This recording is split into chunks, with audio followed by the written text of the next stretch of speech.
Shalom, selamat pagi, puji Tuhan. Tuhan Yesus baik. Segala kemuliaan hanya bagi Tuhan Yesus. Saudaraku, mari kita bersaat teduh di dalam doa dan firman-Nya.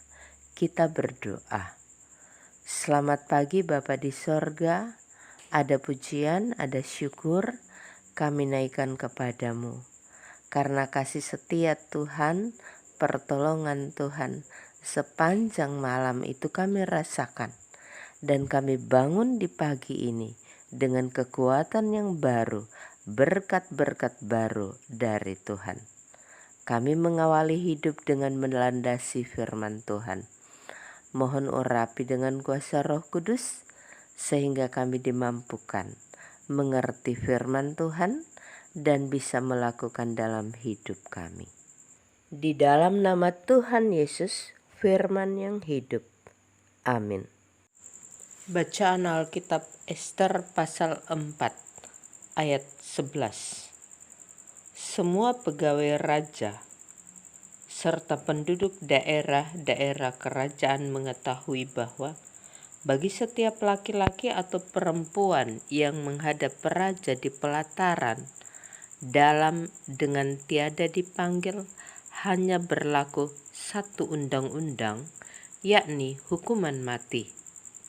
Hanya orang yang kepadanya raja mengulurkan tongkat emas yang akan tetap hidup. Dan aku selama 30 hari ini tidak dipanggil menghadap raja. Demikian firman Tuhan. Tuhan Yesus memberkati. Saudaraku, menghadapi ancaman maut merupakan hal yang sangat menakutkan. Apalagi ancaman pembinasaan massal terhadap orang Yahudi yang direncanakan secara matang oleh Haman. Mereka menimbang sejumlah uang perak sebagai harga bagi nyawa komunitas Yahudi. Untuk keluar dari persoalan itu, maka Mordekai tidak tinggal diam. Ia mendesak Ester sebagai ratu untuk menolong umat Yahudi yang akan dipunahkan. Sebagai bukti, ia memberikan salinan surat undang-undang yang menegaskan tentang hal itu. Walaupun Ester seorang ratu, dia tidak boleh bertindak gegabah.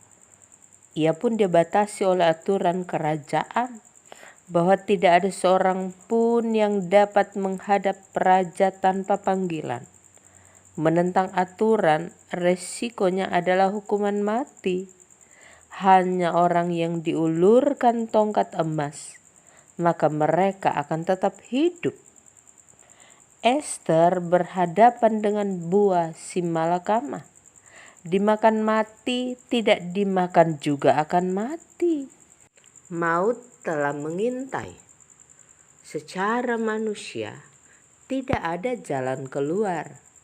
Berdiam diri dan tidak berbuat apa-apapun beresiko. Apalagi berbuat sesuatu.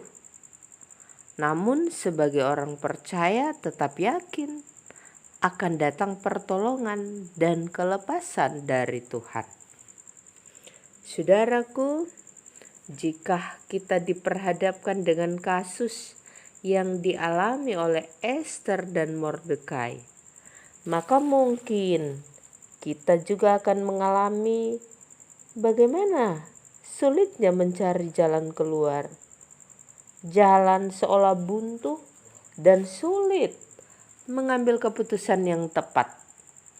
Namun sesulit apapun persoalan itu, bagaikan maut yang mengintai dan mengancam kehidupan kita, janganlah kita membiarkan diri dikuasai oleh persoalan.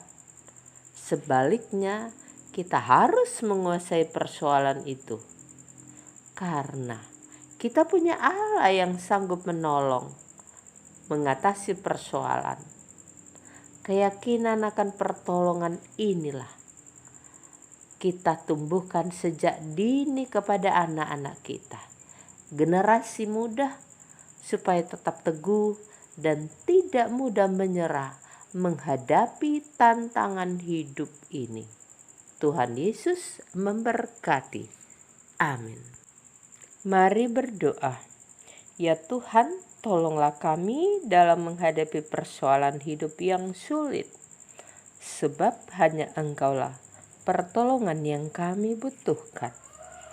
Dan hari ini kami mau menjalaninya. Tuntunlah kami oleh kebenaran firman Tuhan. Mohon keselamatan atas segala perjalanan yang kami lakukan. Pekerjaan yang kami lakukan kiranya diberkati Tuhan, dilancarkan rezeki berlimpah. Pembelajaran yang kami lakukan sebagai anak-anak, sebagai orang muda, Tuhan menolong kami dimampukan menjadi siswa yang selalu berhasil meraih cita-cita. Terima kasih Bapa. Kami yang bergumul sakit penyakit, kiranya Tuhan menolong selalu memberikan kesembuhan, mujizat-Mu nyata. Kami yang bergumul karena kehilangan orang yang kami cintai, dalam duka cita mendalam, Tuhanlah pertolongan kami, sumber penghiburan yang selalu memelihara hidup kami. Sebagai anak yatim piatu, ibu janda, duda yang terpenjara, pertolongan, pemeliharaan Tuhan selalu hadir di tengah kami. Yang bergumul berbagai masalah kehidupan yang sampai hari ini kami belum mendapat jalan keluar. Kami mengangkat tangan kepada Tuhan, memohon pertolongan-Mu. Tuhan mendengar doa kami, menjawab pergumulan kami, membukakan jalan yang terbaik dalam hidup ini. Bapa, inilah syafaat kami di dalam nama Yesus. Amin. Saudaraku, terima kasih. Selamat masuk hari yang baru. Tuhan memberkati. Shalom.